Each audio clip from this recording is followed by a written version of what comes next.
Mari Tekanan kita darah. membahas Tekanan mengenai darah sistem memiliki peredaran dua darah komponen manusia, utama, yaitu tekanan fungsi sistolik, peredaran tekanan darah. maksimum di dalam 1. arteri Mengedarkan saat jantung oksigen memompa dari darah paru-paru ke seluruh tubuh dan mengangkut tekanan karbon dioksida diastolik, sisa tekanan aktivitas minimum sel di dari dalam tubuh ke arteri paru-paru saat untuk jantung dibuang. beristirahat di antara 2. detak. Mengangkut nutrisi Pengukuran. yang diperlukan Tekanan untuk darah metabolisme diukur tubuh menggunakan dari alat sistem bernama pencernaan dan sfegmomanometer, membawa sisa metabolisme di mana ke tekanan ginjal sistolik untuk dibuang. disebutkan pertama 3. kali. Mengangkut Tekanan hormon. darah normal 4. sistole Mengangkut 120 sistem kekebalan mm tubuh. raksa dan 5. diastol Mengatur 80 suhu mm tubuh. raksa.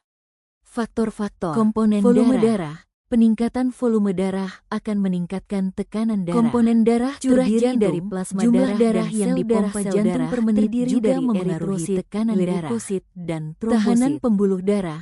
Semakin besar Plasma tahanan pembuluh darah, Fungsi. semakin tinggi 1. tekanan Mengangkut darahnya. limbah. Usia, Tekanan menjaga darah keseimbangan cenderung sedikit cairan lebih tubuh. tinggi pada 3. lansia Membantu dibandingkan proses orang dewasa pembekuan muda. darah. 4. Menjaga suhu tubuh. 5. Membantu melawan infeksi. 6. Menjaga keseimbangan asam dan basa. Protein plasma. 1. Albumin, menjaga tekanan osmosis koloid darah. 2. Globulin terdiri dari alfa dan beta globulin, molekul pembawa lipid, hormon. Gamma globulin, imunoglobulin, merupakan antibodi yang berfungsi dalam imunitas tubuh. 3. Fibrinogen, mekanisme pembekuan darah. Sel darah merah karakteristik. 1. Bentuk bikonkav dan tidak berinti. 2. Terbentuk di sumsum tulang. 3. Umur sel 120 hari. 4. Jumlahnya 4-5 juta per milimeter kubik. 5. Berfungsi mengangkut CO2 dan O2. Untuk proses perombakan eritrosit dapat diperhatikan pada skema di bawah ini. Sel darah putih karakteristik. 1. Bentuk tidak tetap dan berinti. 2. Terbentuk di sumsum tulang, limfa dan kelenjar getah bening. 3. Umur sel 12 hari. 4. Jumlahnya 6,000 sampai 9,000 per milimeter kubik. 5. Berfungsi untuk membunuh kuman dan membentuk antibodi. 6. Leukosit bersifat A. Diapedesis, mampu keluar menembus jaringan B. Kemotaksis, pelepasan zat kimia sehingga leukosit bergerak mendekati dan menjauhi sumber zat C. Fagositosis, menelan mikroorganisme dan sel-sel darah merah yang sudah tua atau rusak D. Bergerak ameboid, mampu bergerak seperti amuba. Pengelompokan leukosit. Leukosit dibedakan menjadi dua, yaitu granulosit dan tanpa granula. Granulosit terdiri dari basofil, eosinofil, neutrofil. Tanpa granula terdiri dari monosit dan limfosit. Granulosit, neutrofil, fagosit aktif untuk menyerang dan menghancurkan bakteri, virus. Eosinofil, fagosit yang lemah dan berperan dalam pembuangan racun penyebab radang. Basofil mengandung histamin, meningkatkan aliran darah ke jaringan yang cedera.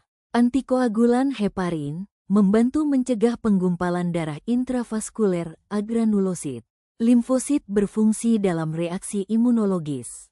Limfosit B, memproduksi antibodi untuk merespons antigen tertentu. Limfosit T, tidak memproduksi antibodi melainkan melakukan interaksi dengan antigen melalui reseptor. Monosit berfungsi sebagai fagosit yang sangat aktif dan bermigrasi melalui pembuluh darah menjadi histiosit yang berumur panjang di dalam jaringan. Keping darah karakteristik, bentuk tidak teratur dan tidak berinti. 2. Terbentuk di sumsum tulang belakang. 3. Umur sel 6-9 hari. 4. Jumlahnya 200,000 sampai 400,000 untuk setiap mem3. 5. Berperan pada pembekuan darah. Mekanisme pembekuan darah: apabila terjadi luka, maka trombosit, keoying darah, akan bersentuhan dengan permukaan luka dan pecah sehingga mengeluarkan trombokinase. Trombokinase bersama dengan ion AA+ dan vitamin K akan mengubah protrombin menjadi trombin.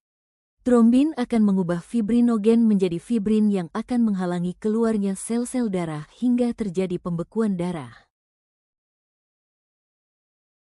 Selanjutnya kita akan membahas golongan darah dan transfusi darah. Golongan darah. Golongan darah. Klasifikasi darah suatu individu berdasarkan ada atau tidak adanya zat antigen warisan pada permukaan membran sel darah merah. Antigen dapat berupa protein polisakarida yang dapat merangsang tubuh untuk menghasilkan antibodi dalam plasma darah. Reaksi antigen dengan antibodi dapat menyebabkan aglutinasi, penggumpalan, sel darah merah, maka antigen disebut juga aglutinogen, sedangkan antibodi disebut juga aglutinin.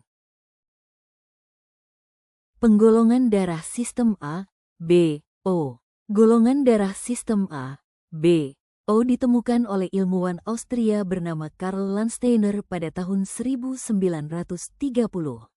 Penggolongan darah sistem A, B, O dilakukan berdasarkan ada atau tidaknya antigen, aglutinogen, tipe A dan tipe B pada permukaan eritrosit, serta antibodi, aglutinin, tipe alfa, anti-A, dan tipe beta, anti-B, di dalam plasma darahnya. Perhatikan tabel penggolongan darah sistem A, B, O. Penggolongan darah sistem resus. Penggolongan darah sistem resus ditemukan oleh Karl Landsteiner dan Wiener pada tahun 1940. Penggolongan darah sistem resus berdasarkan ada atau tidak adanya aglutinogen, antigen, RET pada permukaan sel darah merah. Antigen RET berperan dalam reaksi imunitas tubuh. Individu yang memiliki antigen RET disebut Rh+, sedangkan individu yang tidak memiliki antigen RET disebut RET. Individu Rh tidak memiliki aglutinin anti-RET dalam plasma darahnya, tetapi akan memproduksi aglutinin anti-RET jika bertemu dengan darah Rh+ mengandung antigen RET. Dapat diperhatikan tabel penggolongan darah sistem resus di bawah ini. Pengaruh resus terhadap transfusi darah. Jika seseorang memiliki darah Rh, diberi darah dari donor Rh+, maka akan segera memproduksi aglutinin anti-RET. Transfusi tersebut pada awalnya tidak membahayakan, tetapi transfusi darah Rh+ selanjutnya akan mengakibatkan hemolisis sel darah merah donor, karena aglutinin anti-RET pada resipien yang terbentuk sudah banyak. Pengaruh resus terhadap janin saat kehamilan. Jika ibu memiliki darah resus positif dan janin yang dikandungnya memiliki resus negatif, perbedaan ini tidak akan menimbulkan masalah.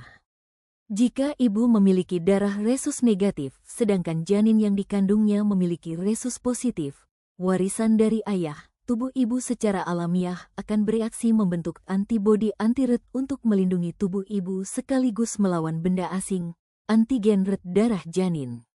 Akibatnya sel darah janin akan pecah dan hancur. Kondisi ini menyebabkan kematian janin di dalam rahim atau jika lahir bayi akan menderita eritroblastosis fetalis yaitu pembengkakan hati dan limpa, anemia, penyakit kuning dan gagal jantung. Hubungan antara ayah, ibu, dan janin dengan keperluan injeksi rogam pada ibu.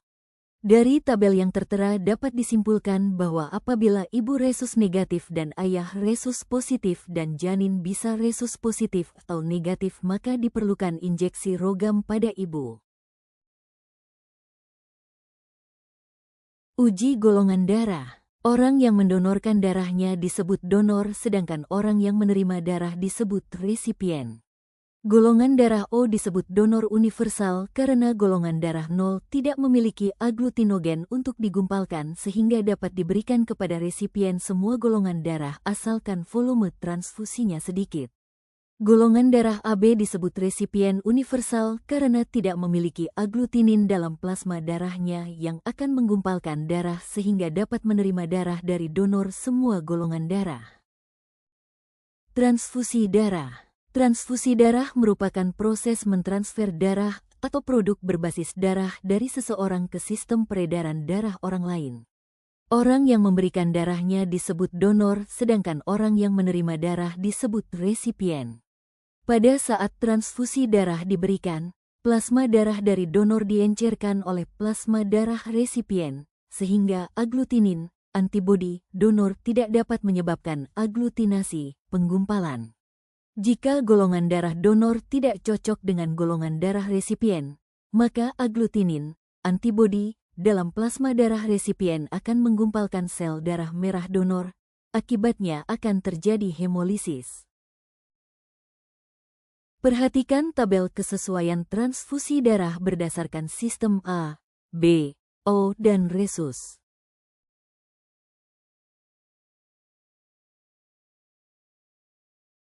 Selanjutnya, mari kita membahas organ dan mekanisme peredaran darah. Organ peredaran darah terdiri dari jantung dan pembuluh darah. Pembuluh darah terdiri dari arteri, kapiler, dan vena. Jantung dan pembuluh darah besar dibungkus oleh membran perikardium. Dinding jantung terdiri atas 3 lapisan yaitu epikardium, lapisan terluar yang juga disebut perikardium visceral, berfungsi sebagai lapisan pelindung dan tempat pembuluh darah koroner berada.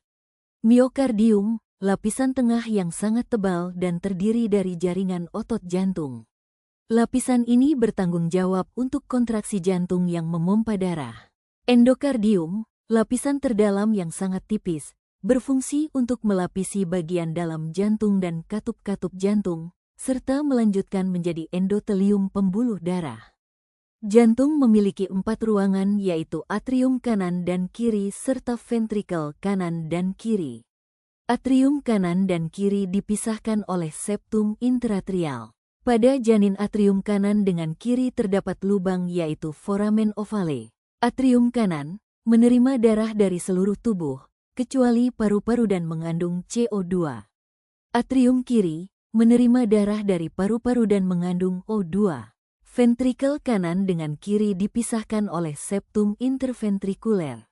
Ventrikel kanan memompa darah menuju ke paru-paru melalui batang pulmonari. Ventrikel kiri memompa darah ke seluruh tubuh melalui aorta. Katup jantung terdiri dari katup bikuspidalis dan katup trikuspidalis. Katup bikuspidalis terletak di antara atrium kiri dan ventrikel kiri. Katup ini berfungsi mencegah aliran balik, sehingga darah dari ventrikel kiri tidak kembali ke atrium kiri. Katup trikuspidalis terletak di antara atrium kanan dengan ventrikel kanan. Jika tekanan darah pada atrium kanan lebih besar daripada atrium kiri, katup trikuspid akan terbuka dan darah mengalir dari atrium kanan ke ventrikel kanan. Jika tekanan darah pada ventrikel kanan lebih besar daripada atrium kanan, katup trikuspid akan menutup dan mencegah aliran balik dan darah dari ventrikel kanan tidak kembali ke atrium kanan. Sistem pengaturan jantung. Nodus sinoatrialis, nodus SA. Fungsi, nodus SA menghasilkan sinyal listrik yang memulai seluruh siklus detak jantung, seperti alat pacu jantung alami. Lokasi, terletak di dinding atrium kanan jantung. Cara kerja, nodus SA menghasilkan impuls listrik yang menyebar ke seluruh atrium, menyebabkan keduanya berkontraksi dan memompa darah. Nodus atrioventrikular. Nodus AV, fungsi, nodus AV berfungsi sebagai jembatan untuk sinyal dari atrium ke ventrikel. Ia menunda sinyal tersebut untuk sesaat, memastikan darah dari atrium sepenuhnya masuk ke ventrikel sebelum jantung berkontraksi. Lokasi, berada di septum interatrial, dekat dengan segitiga kot dan katup trikuspid. Peran protektif, nodus AV juga melindungi ventrikel dari impuls listrik berkecepatan tinggi yang tidak teratur dari atrium, mencegah detak jantung yang terlalu cepat. Berkas His terletak di bawah nodus AV. Berkas His adalah jalur konduksi yang menghantarkan impuls listrik dari atrium ke ventrikel. Berkas His bercabang menjadi cabang kanan dan kiri yang menuju ke ventrikel kanan dan kiri. Serat Purkinje merupakan jaringan serabut yang sangat cepat untuk menghantarkan impuls listrik ke seluruh miokardium ventrikel, menyebabkan impuls listrik menyebar dengan cepat, sehingga arah kontraksi ventrikel dimulai dari puncak jantung dan mengarah ke atas untuk memompa darah. Pembuluh darah merupakan serangkaian saluran tertutup dan bercabang yang berfungsi membawa darah dari jantung ke jaringan kemudian kembali ke jantung. Arteri, dinding, tebal dan elastis. Jumlah dan letak katup, hanya satu terdapat pada awal keluar dari jantung. Darah, kaya oksigen kecuali arteri pulmonalis. Arah aliran, meninggalkan jantung. Tekanan, kuat, jika terpotong darah akan memancar. Letak, di bagian dalam tubuh. Aorta, keluar dari ventrikel kiri dan mengalirkan darah yang kaya oksigen ke seluruh tubuh. Arteri pulmonalis, pembuluh darah yang mengalirkan darah kaya karbon dioksida dari ventrikel kanan ke paru-paru. Pembuluh kapiler. Dinding kapiler tersusun dari selapis endotelium. Kapiler menghubungkan arteriola dengan venula. Bagian tubuh yang tidak memiliki kapiler, yaitu rambut, kuku, tulang rawan dan kornea mata. Fungsi kapiler, penghubung antara arteri dengan vena, mengambil zat-zat dari kelenjar, tempat terjadinya pertukaran zat-zat antara darah dengan cairan jaringan, menyerap zat makanan dari usus, menyaring darah yang terdapat pada ginjal. Vena, dinding, tipis, kurang elastis. Jumlah dan letak katup, banyak, terdapat di sepanjang pembuluh yang mengarah ke jantung. Darah, kaya karbon dioksida, kecuali vena pulmonalis. Arah aliran, menuju ke jantung. Tekanan, lemah, jika terpotong darah akan menetes. Letak, dekat permukaan tubuh. 3 macam vena. Vena cava superior. Vena yang menerima darah kaya karbon dioksida dari tubuh bagian atas kemudian masuk ke atrium kanan. Vena cava inferior, vena yang menerima darah kaya karbon dioksida dari tubuh bagian bawah, kemudian masuk ke atrium kanan. Vena pulmonalis, vena yang membawa darah kaya oksigen dari paru-paru kemudian masuk ke atrium kiri.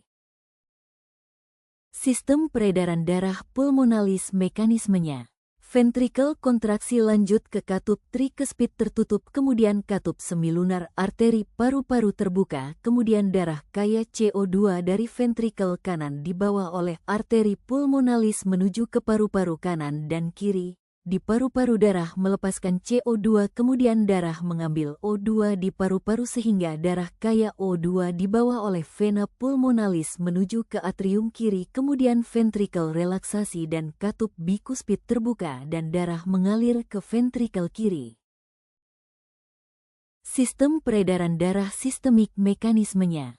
Ventrikel kontraksi lanjut ke katup bikuspit tertutup kemudian katup semilunar aorta terbuka kemudian darah kaya O2 dari ventrikel kiri masuk ke aorta kemudian darah kaya O2 dibawa oleh arteri diedarkan ke seluruh tubuh kecuali paru-paru kemudian darah melepaskan O2 dan mengambil CO2 dari seluruh tubuh sehingga darah kaya CO2 dibawa oleh vena cava menuju ke atrium kanan sehingga ventrikel relaksasi dan katup trikuspit terbuka dan darah mengalir ke ventrikel kanan. Peredaran darah fetus. Dalam rahim, paru-paru tidak berfungsi sebagai alat pernafasan, pertukaran gas dilakukan oleh plasenta. Pembentukan pembuluh darah dan sel darah dimulai minggu ketiga dan bertujuan menyuplai embrio dengan oksigen dan nutrien dari ibu. Darah mengalir dari plasenta ke janin melalui vena umbilikalis yang terdapat dalam tali pusat. Melalui vena umbilikalis dan ductus venosus, darah mengalir ke dalam vena cava inferior, bercampur darah yang kembali dari bagian bawah tubuh, masuk atrium kanan di mana aliran darah dari vena cava inferior lewat melalui foramen ovale ke atrium kiri, kemudian ke ventrikel kiri melalui arcus aorta. Darah dialirkan ke seluruh tubuh. Darah yang mengandung karbon dioksida dari tubuh bagian atas memasuki ventrikel kanan melalui vena cava superior. Kemudian melalui arteri pulmonalis besar meninggalkan ventrikel kanan menuju aorta melewati ductus arteriosus. Darah ini kembali ke plasenta melalui aorta, arteri iliaka interna dan arteri umbilikalis untuk mengadakan pertukaran gas selanjutnya. Foramen ovale dan ductus arteriosus berfungsi sebagai saluran, jalan pintas yang memungkinkan sebagian besar dari cardiac output yang sudah terkombinasi kembali ke plasenta tanpa melalui paru-paru. Tekanan darah. Tekanan darah memiliki dua komponen utama yaitu tekanan sistolik, tekanan maksimum di dalam arteri saat jantung memompa darah ke seluruh tubuh. Tekanan diastolik, tekanan minimum di dalam arteri saat jantung beristirahat di antara detak. Pengukuran. Tekanan darah diukur menggunakan alat bernama sphygmomanometer, di mana tekanan sistolik disebutkan pertama kali. Tekanan darah normal sistole 120 mm raksa dan diastol 80 mm raksa. Faktor-faktor. Volume darah. Peningkatan volume darah akan meningkatkan tekanan darah. Curah jantung, jumlah darah yang dipompa jantung per menit juga memengaruhi tekanan darah. Tahanan pembuluh darah. Semakin besar tahanan pembuluh darah, semakin tinggi tekanan darahnya. Usia. Tekanan darah cenderung sedikit lebih tinggi pada lansia dibandingkan orang dewasa muda.